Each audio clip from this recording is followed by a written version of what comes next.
करमाळा तालुक्यातील विविध घडामोडींसह इतर ठिकाणच्या घटनांची माहिती मोबाईलवर मिळविण्यासाठी यूट्यूब चॅनल करमाळ्याची खबरला सबस्क्राईब करा. करमाळा नगर परिषद निवडणुकीत यंदा शिवसेना, शिंदे गट, भाजप आणि करमाळा शहर विकास आघाडी यांच्यात तिरंगी लढत झाली.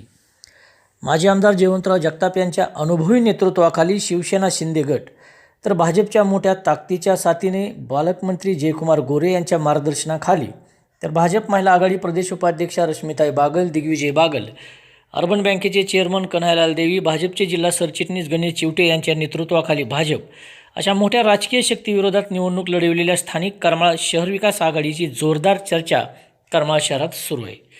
शिवसेना, भाजपसारख्या दिग्गज पक्षांच्या ताकदीविरोधात सुनील सावंत, राहुल सावंत, संजय सावंत या सावंत बंधूंच्या नेतृत्वाखाली स्थानिक करमाळा शहर विकास आघाडी सोबळावर लढली आणि विजयाच्या शर्यतीत देखील ती आली आहे. दरम्यान निकाल काहीही लागो, पण करमाळा शहर विकास आघाडीने निकालाचा अंदाज काढणाऱ्यांची झोप मात्र उडवली आहे हे नक्की. निकालाचा अंदाज करणारे शिवसेना, शिंदे गट की करमाळा शहर विकास आघाडी, भाजप की करमाळा शहर विकास आघाडी असा अंदाज घेत आहेत. यावरून यंदा करमाळा शहर विकास आघाडी दखलपात्र ठरली आहे हे मात्र नक्की. आजच्या भागात जाणून घेऊयात की करमाळा शहर विकास आघाडीची नगरपरिषद निवडणुकीत एवढी मोठी चर्चा का होते ते. सोबळ आणि जनतेला दिलेला विश्वास. करमाळा शहर विकास आघाडीने नगराध्यक्ष आणि सर्व 10 प्रभागातील 20 नगरसेवक जागांवर उमेदवार उभे केले. स्वबळावर निवडणूक लढविताना त्यांनी स्थानिक नेतृत्वातून बहुतांशी जनतेचा विश्वास मिळविला. कोणत्याही मोठ्या पक्षाचे ओझे न घेता स्वबळावर लढण्याचा निर्णय ही त्यांची सर्वात मोठी शक्ती या निवडणुकीत ठरली आहे. प्रभावी प्रचार आणि छत्री चिन्हाचा प्रभाव.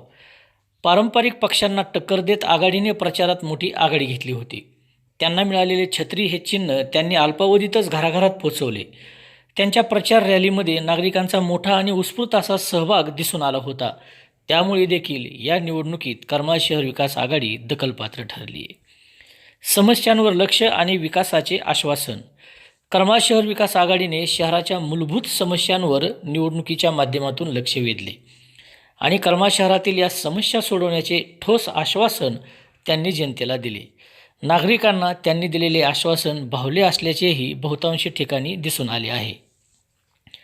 मुस्लिम आणि दलित मतदारांना आकर्षित करण्याचा प्रयत्न. करमाळा नगर परिषद निवडणुकीत निर्णायक ठरू शकणारे मुस्लिम आणि दलित मतांना आकर्षित करण्याचा प्रयत्न करमाळा शहर विकास आघाडीने या निवडणुकीत केला आहे. दरम्यान जर त्यांना यामध्ये यश मिळालेले असले तर त्यांनी मतदानाची समीकरणे बदलण्याची किमया या निवडणुकीतून साधली असल्याचे दिसून येणार आहे. पक्षीय ताकदीला आव्हान. शिवसेना, शिंदे गट आणि भाजपच्या पक्षीय ताकदीला आव्हान देत करमाळा शहर विकास आघाडीने स्वतःला एक प्रभावी असा तिसरा पर्याय म्हणून या निवडणुकीतून सिद्ध केले. यामुळेच ते विजयाच्या शर्यतीतील स्पर्धक म्हणून यावेळी उभे ठाकले आहेत. स्थानिक ताकद, आक्रमक प्रचार आणि जनतेच्या समस्यांशी थेट जोडणी यामुळे करमाळा शहर विकास आघाडी यंदाच्या निवडणुकीत महत्त्वाची स्पर्धक म्हणून देखील समोर आली आहे. मित्रांनो, निकाल काहीही लागो, तुम्हाला काय वाटते? करमाळा शहर विकास आघाडीने यावेळी नेमक्या कोणत्या गोष्टी साध्य केल्या? तसेच करमाळा शहर विकास आघाडी या नगरपरिषद निवडणुकीच्या निकालावर नेमका कसा परिणाम करेल? तुमची मते कमेंट करून नक्की नोंदवा. सोबतच तुम्ही अद्याप आपले करमाळ्याची खबर हे यूट्यूब चॅनल जर सबस्क्राईब केलेलं नसेल तर करमाळा शहर आणि तालुक्यातील विविध घडामोडी जाणून घेण्यासाठी हे चॅनल सबस्क्राईब करा आणि आमच्या टीमसोबत कनेक्ट रहा.